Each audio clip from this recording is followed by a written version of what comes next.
Welcome to the Bloom Where You're Planted podcast from Never Too Late Cafe. I'm your host, Laura Womack. Each week, we sit down for a chat with someone just like you, someone who had an idea, a passion, a dream, or sometimes just a thought, and planted that seed, watched it grow into something they wanted to share with the world. If you have an idea for a topic or someone that would be a guest for the Bloom Where You're Planted podcast, feel free to reach out to us on Facebook, where you can join our Never Too Late Cafe Facebook group. We'd love to hear from you. And today I have a very special guest with me, Skye Nicholson. Hey, everybody. Good to Hi. be here. So we're going to talk a little bit about your story, and we're going to start off with where you're currently living. I'm currently in Columbus, Indiana, which is in the southern part of the state. And I've been here about 8.5 years. I moved here when I was 9 months pregnant with my daughter. So she is 8.5. So that's how I always measure how long I've been in Columbus. And so where were you from originally? So we moved here from Chicago. I grew up in the Chicagoland area. When I was an adult, I moved to Kansas City for about 7 years and lived there from early part of my adulthood, and then moved back to Chicago, where I worked as a high school science teacher in the inner city on the west side of Chicago for about 7 years, and met my husband in the Chicagoland area. My first child was born up near Brookfield, where the big zoo is near Chicago. It's a huge zoo there. Anyway, my son was born there. And then when I was pregnant with my second child is when we decided we needed to leave the city and find a place that was a little less traffic, a little less people, a little more affordable. So why Columbus, Indiana? Did you already have family there or connections? We moved to this area. My parents have always wanted to live in Brown County, and Brown County is right next to Columbus, the beautiful artists, musicians in that area. And I'm an only child. And so my parents they wanted to retire down in Brown County and kind of pushed us to look in this area when we were getting ready to move.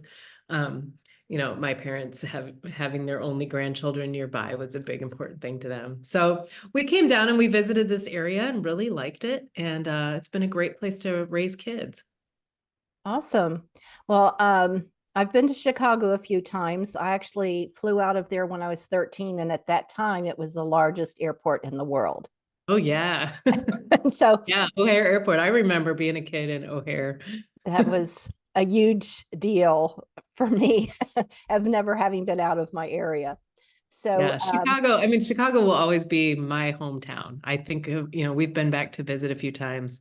And there's definitely this feeling of homecoming that washes over me when I get into the city. And I've written about it in some of my books too, just that when you grow up in a place and you have so much that happens to you there, both good and bad, and all of your formative years and struggles, and then you leave it and then come back. There's always a bittersweet feeling around that. And that's a big city. So were you right in the city when you lived there, or a suburb? I grew up in the suburbs, and I lived in the city when I was teaching. I lived in an apartment in the city. I taught high school science, and at the time that I was living in Chicago, I had been divorced. And so I got divorced when I was in Kansas City and moved home to Chicago to be close to my family where I grew up. And, kind of reliving freedom after finding myself out of a marriage that wasn't working, which was it had its pros and cons. It was great to have freedom, but also I think I took my freedom a little too far in a lot of ways. That can happen. Part of our stories, right? Yeah, definitely. So you mentioned writing in your books. So when did you start your process of wanting to be a writer? So I currently have 3 published books, And two of them are full-length collections of poetry, and one of them is a guided journal. So journal prompts along with poems and stuff that helps the writer or the reader be the writer. Mm-hmm. I would say that this art of writing poetry has been something that's been brewing inside of me ever since I was little, but didn't really get to find its wings until probably around 2019 is when I started really writing again. The biggest part of my story is that in 2018, I made the decision to take alcohol out of the driver's seat of my life. And in doing that, that just kind of opened up a lot of new aspects of myself that I think had been there all along, but were perhaps hidden or covered up by excessive alcohol use. And so poetry was one of the things that emerged in my sobriety. What I was finding is that I started thinking about all of these things that from my past through the years of drinking. So a lot of them were shame stories, things that were I had kind of pushed down into the darkness. Mm. And in my healing in sobriety, they needed to see the light of day in order to zap them of the power that they had over me. I think when people bury their shame, like tuck it away into a crawl space, it never really goes away. It just can kind of sit there and fester and rot. And until we pull it out and really, look at it, it just lives underneath our skin, causing kind of more feelings of self-loathing and self-doubt.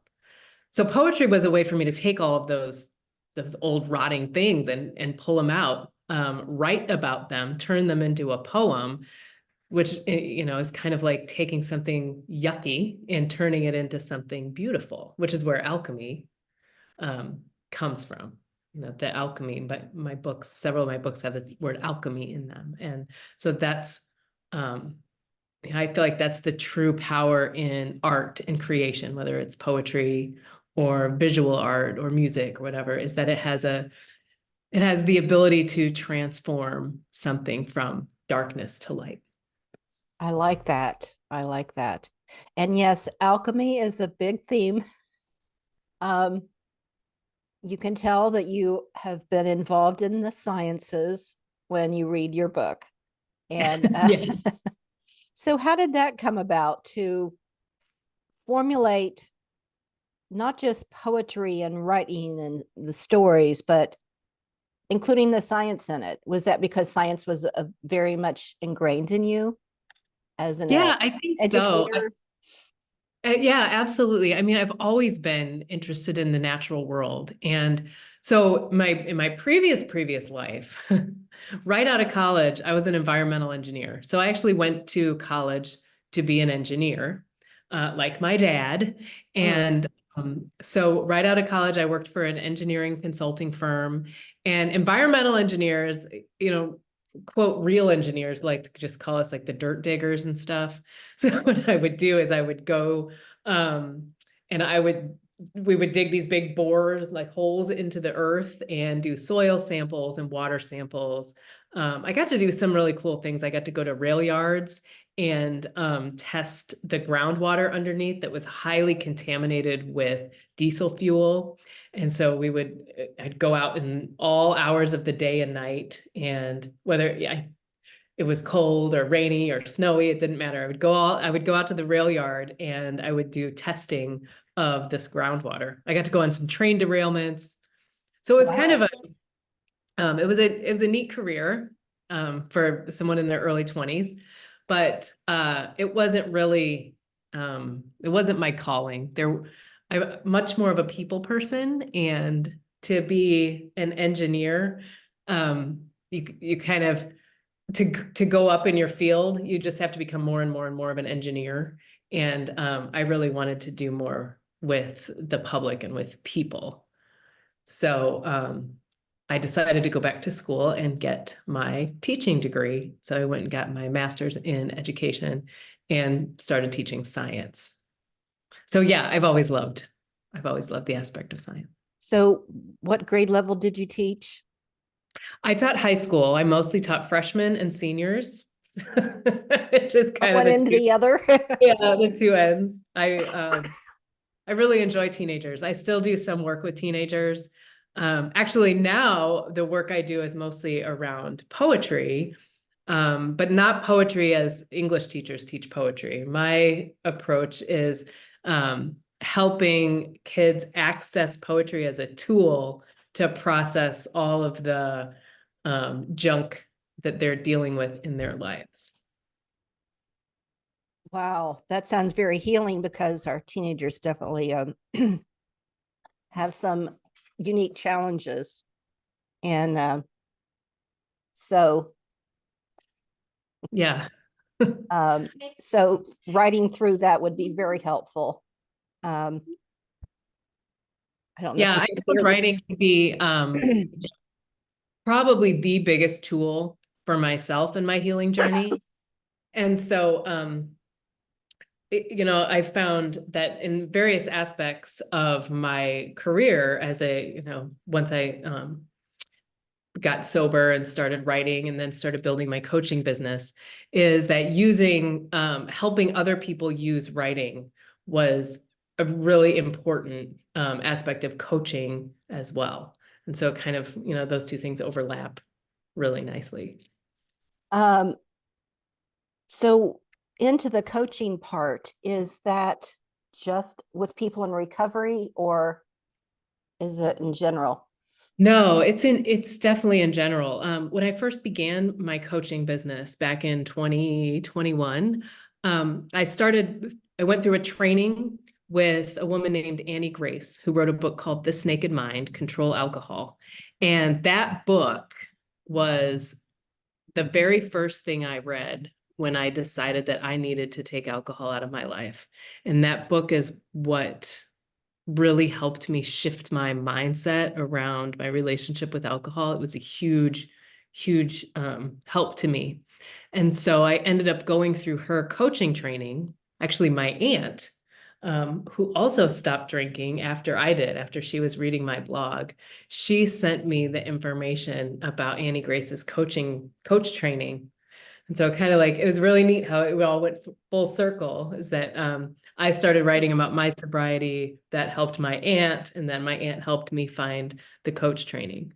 So I started by, really niching down into helping women that wanted to change their relationship with alcohol.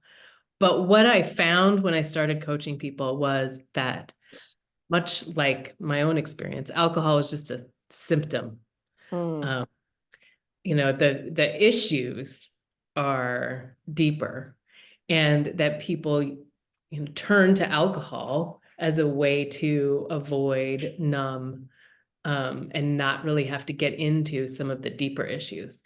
And so then I ended up having clients come to me who weren't necessarily using alcohol, but may have been using food or toxic relationships or other things to really avoid looking at the deeper things that are causing pain.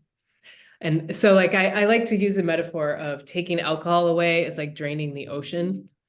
And so you can help somebody to stop drinking, but then they have to look at all the stuff on their ocean floor. So all the shipwrecks and the Oh.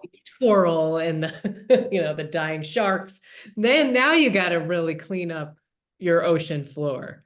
Otherwise, I think that's what keeps people going back into addiction, is that you take away the thing that was numbing all of your pain, and bam, everything else is there, full on, no filter. You have to look at it and deal with it. And for a lot of people, that's too much. And so they fill the ocean back up, bring back in the substance that was not allowing them to feel. And so much of my work, coaching and doing the workshops that I do around stress management and poetry, is about, okay, how do you actually take care of that stuff that was revealed when you took away the substance? So you do workshops as well as coaching. So is that something where you rent a space, or you're on the agenda of other speakers, or how does that work for you?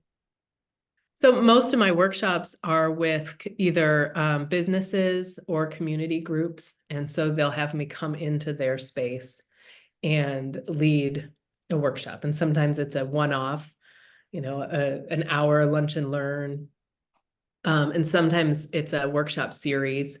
So I have a few contracts with local organizations, including CRH, Columbus Regional Hospital, and Columbus City Hall, um, Bartholomew County School Corporation, to come in and do mental well-being workshop series around the topics of stress and anxiety, maintaining boundaries. That's a big topic that a lot of people want to get into. So yeah, that's kind of like how the business has grown and expanded over time, is that it started as this desire to just help other women like me who wanted to shift their relationship with alcohol. That's how it started in 2021. And then over the past few years has really grown and evolved based on all the need, I guess, it's for lack of a better word, all the need in our community for tools. We are all so stressed and overwhelmed. And I think one of the benefits that's come out of the pandemic is that a lot more organizations and employers are realizing the importance of providing services and help to their employees around stress and overwhelm, because people are burning out. We're maxing out as a culture. Well, they're probably finding, as I keep hearing, it's hard to find and retain employees. And so they're going to have to do a greater amount of finding what works for people. And just out of curiosity, how did you get into these systems? Did you have, you do your own marketing, referrals? I mean, 21's not that long ago. Yeah, yes. And you know what it is? You know what it is that I say it like I'm following the sparkly breadcrumbs of the universe. I don't think I invented that term. Don't give me credit for that. I feel like somebody else did. Gabrielle Bernstein or some famous person. It sounds really good, so go with Yeah. it. But I like it because that's how I feel. It's like the sparkly breadcrumbs of the universe. So like a door would open, an opportunity. Somebody would say, "Hey," they might attend a workshop that I did, and they would say, "Hey, you need to meet so and so that works at blah blah blah," and they'd send an email, and then that person would contact me, and so it was like, yeah, this networking sounds so corporate-y. It's more like, Right. yeah, it's like word That of sounds mouth. like a meet and greet. Yeah. I part of what helped me launch it is there's a local organization in Columbus called Alliance for Substance Abuse Progress. And they contacted me a little over a year ago they wanted me to help bring this kind of stuff, stress management, to the community at large. So what they started to realize as an organization is they had been spending a lot of time and energy and resources on the opioid epidemic and overdoses, which is, a huge problem. But they were also realizing that a lot more impact could be made by helping kind of get on the front end of substance use. And so that kind of backing up to the place where, why are people turning to substances in the first place? Well, it's because we are stressed, overwhelmed, dealing with anxiety and depression and so much on our plates. And so they invited me to create a workshop around stress management that then they would sponsor through grants. The Department of Mental Health has some grants around wellness, well-being. And that was a huge door. That was a huge door Oh, that enabled me to absolutely. get into a lot of different communities and get my name to be known a lot more places. That's amazing because, like I just said, it's only been a few years ago, and that sounds like a 10-year path. And it went quicker. It was those sparkling crumbs. Well, and the other thing too is, and this is, I tell a lot of people this in my coaching, is that when you get into your flow and like you align yourself with your integrity or your life path, it's like the ocean current. Now I'm going to use a science metaphor again for you. That's fine. It's like stepping into, a current of water. And so I feel like when I shifted my life, when I took alcohol out and started finding, at the time I was a stay-at-home mom. So when I first stopped drinking, I was a stay-at-home mom. I had left teaching years before. But my kids were getting older and I was trying to figure out, okay, what do I do next? And I started creating spaces where I was helping other people and also helping myself. It was never really, every time you help somebody else, you're also helping yourself. I think it's this kind of mutual relationship. So when you step into this place where like, oh, this is what I'm supposed to do with my life, then I feel like that's when things become easier and the doors start opening.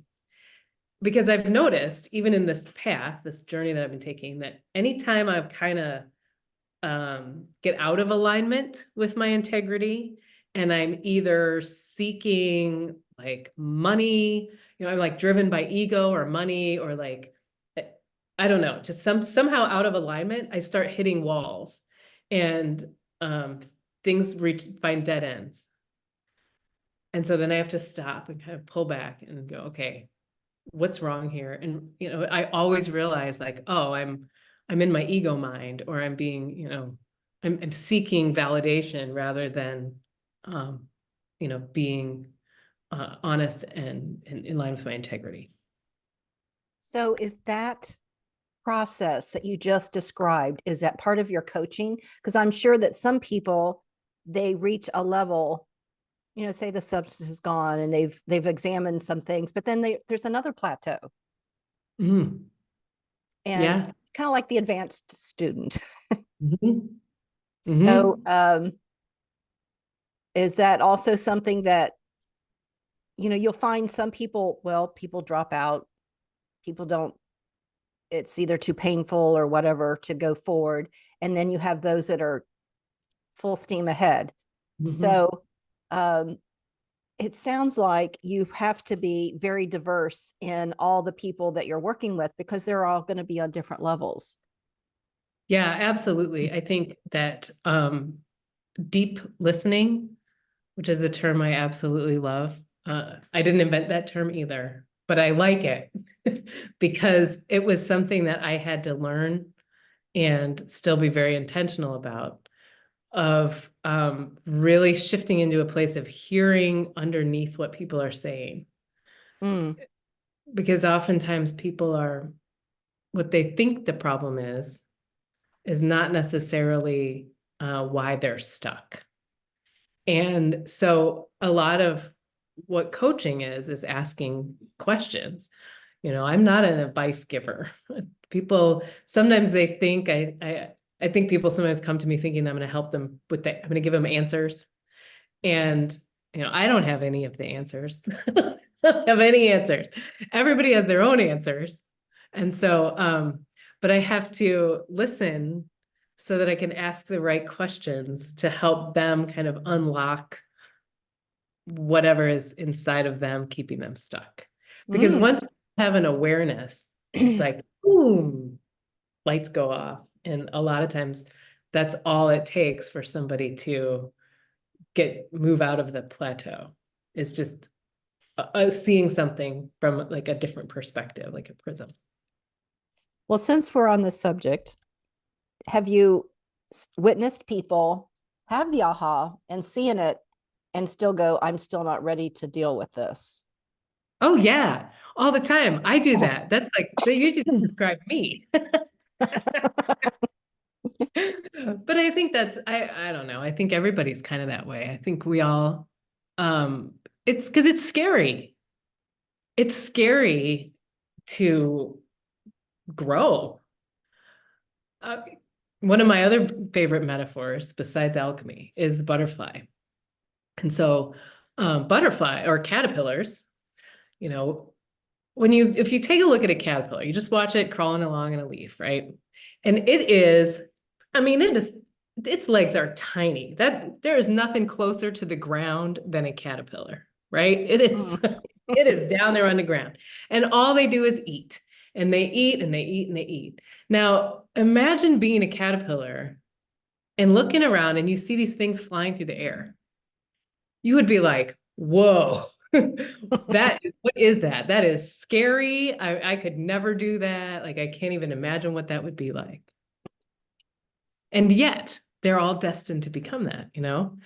And when a caterpillar goes into its chrysalis, it has to, so what a caterpillar does is it climbs up a little, like a stick or a leaf, and then it hangs upside down, and then it kind of unzips its body. So it unzips its skin and creates this chrysalis. So it sheds its old skin, quite literally.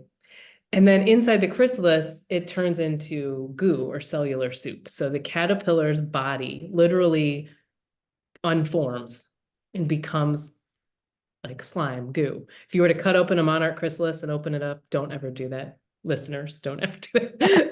But if you would see just like paste, like sludge. And then that goo reforms into what we know as the butterfly. So every act of transformation is kind of like this. Like every act of transformation is an unforming of the old self. And how painful and dark and scary that is. But caterpillars have been around since before the dinosaurs. And so, you know, looking at this from a scientific perspective, that is an age-old, tried and true method of transformation. That even though they're incredibly vulnerable in that space, in the little chrysalis, I mean, it's, you know, they've lasted for thousands and thousands and millions of years. What an analogy. And I never thought about it that way. I mean, I didn't know they went to goo, for one thing. I don't know what happened inside the cocoon as they were doing it. I just assumed. They never teach you that when you're a little kid, right? They just well, it's too, they're like, we don't want you to know this part. It's all beautiful. It's all. Stay tuned for part 2 of our time with Skye Nicholson. So as our time comes to a close, remember to keep creating, keep sharing, and keep supporting each other. And remember to bloom where you're planted. Bye for now.